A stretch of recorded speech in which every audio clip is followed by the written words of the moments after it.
ક્ષત્રિય ધર્મ તરીકે અમારો રાષ્ટ્રધર્મ પર પહેલાં આવે છે, એટલે અમારી ફરજ પ્રમાણે અમે અમારા પાટીલ સાહેબ હંમેશા સમર્થન આપ્યું છે અને ભવિષ્યમાં પણ અમે સમર્થન આપતા રહીશું. એટલે અમારે આ બાબતે ભાજપ સરકાર સાથે કોઈ વિરોધ નથી. નમસ્તે.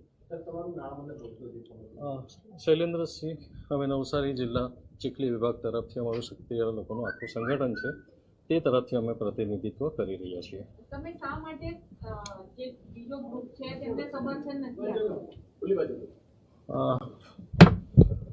સમર્થન તો જ્યાં સત્ય હશે ત્યાં અમે રહીશું. બાકી અમારો કોઈ પર્સનલ પ્રેજ્યુડાઇઝ કોઈ સાથે નથી.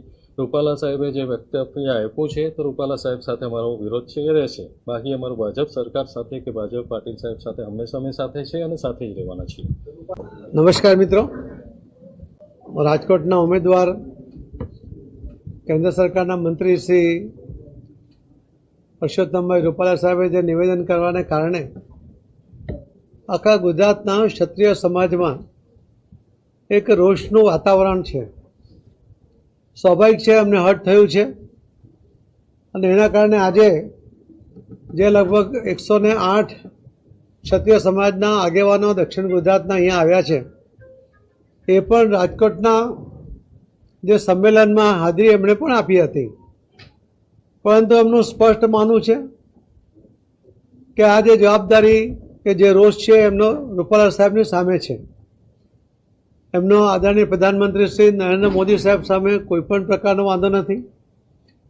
આ દેશના, આ રાજ્યના કે આ વિસ્તારના વિકાસમાં મોદી સાહેબનું જે યોગદાન છે એને વિસ્તારે પાડી શકાય નહીં.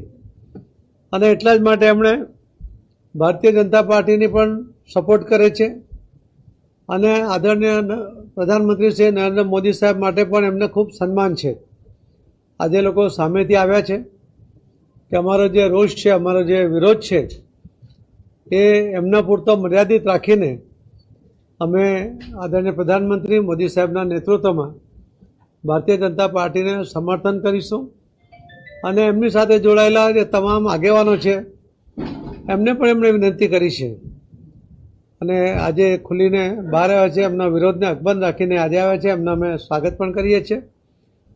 અને જે ક્ષત્રિય સમાજનો જે ઇતિહાસ રહ્યો છે કે ક્ષમા આપવામાં સૌથી મોટી કોઈની ભૂમિકા રહી હોય કે સૌથી મોટું દિલ જો કોઈનું રહ્યું હોય તો ક્ષત્રિય સમાજનું રહ્યું છે. એ ઇતિહાસ છે. એમના શરણે આવેલા કોઈ પણ વ્યક્તિને, કોઈ પણ સમાજનો હશે, એ એકવાર શરણે આવ્યા પછી એનું રક્ષણ કરવા માટે પોતે પણ પોતાના જાનની આહુતિ આપી દેવા અનેક દાખલાઓ ઇતિહાસમાં નોંધાયા છે. આવી આ જે પ્રજા છે કે જેમાં એક ખમીર છે અને એમણે કદાચ સૌથી વધારે લડાઈઓ પણ એમણે જ લડી છે, ત્યારે એમને હાથ થાય તો સ્વાભાવિક એના રિએક્શન આવે. પરંતુ આજે એમણે જે રીતે આદરણીય પ્રધાનમંત્રી મોદી સાહેબનું સમર્થન કર્યું છે, ભારતીય જનતા પાર્ટીનું સમર્થન કર્યું છે, એના માટે હું એ સૌનો આભાર પણ માનું છું. એ બધાનું સ્વાગત કરું છું.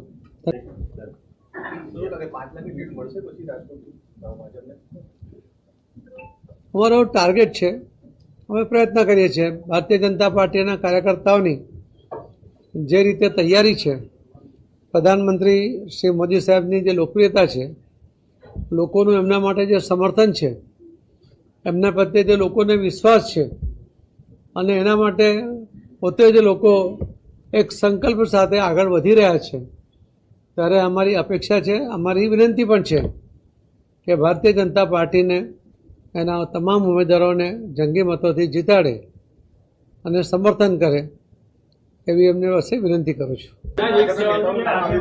દક્ષિણ ગુજરાતના ક્ષત્રિય આગેવાનોની લાગણી સૌરાષ્ટ્રના ક્ષત્રિયો સમજશે પહોંચશે ત્યાં સુધી ને આ એક પ્રયત્ન છે. ભારતીય જનતા પાર્ટી અલગ અલગ વિસ્તારની અંદર અમારા રાજ્ય કક્ષાના ગૃહમંત્રી શ્રી હર્ષભાઈ સંઘવી, શ્રી રત્નાકરજી, શ્રી અમિતભાઈ શાહ સાહેબ અને કેટલીક જગ્યાએ હું પણ પોતે આ આગેવાનોને અલગ અલગ જગ્યા મળ્યું છે. એમની સાથે મેં વાત કરવાનો પણ પ્રયત્ન કર્યો છે. એમનો આવેદનપત્ર પણ મેં માંગ્યું છે. પરંતુ જે વિરોધનો વંટોળ હતો, વાવાઝોડું હતું, એના કારણે અમને બહુ જ રિસ્પોન્સ નહોતો મળ્યો પણ અલગ અલગ વિસ્તારની અંદર જે ભારતીય જનતા પાર્ટી સાથે ચૂંટાયેલા છે, પદાધિકારીઓ છે, વર્ષોથી જોડાયેલા છે, એમને પણ એવું લાગે છે કે હવે આમાં કંઈક સમાજે વિચારવું જોઈએ. એ એમનું પોતાનું અંગત મંતવ્ય છે. સમાજને અપીલ કરવાનો એમનો અધિકાર છે અને સમાજ એમની વાતને સ્વીકારે, એમની અમારી બધાની જે લાગણી છે, જે ગુજરાતના હિતમાં છે, જે દેશના પણ હિતમાં છે. તો આ વિનંતી ફરી આપના માધ્યમથી હું સૌ ક્ષત્રિય સમાજના આખા ગુજરાતના સૌ આગેવાનોને મારી વિનંતી છે કે તમારી લાગણી ગવાઈ છે અને એમાં કોઈ બેમત નથી, પણ સાથે સાથે જે તમારે ક્ષમા કરવાની જે તાકાત છે એ તાકાતનો પરચો ફરીથી આપીને દરગુજર કરીને શ્રી મોદી સાહેબના નેતૃત્વમાં ફરીથી આપણે આગળ વધીએ એવી વિનંતી કરું છું. ધન્યવાદ.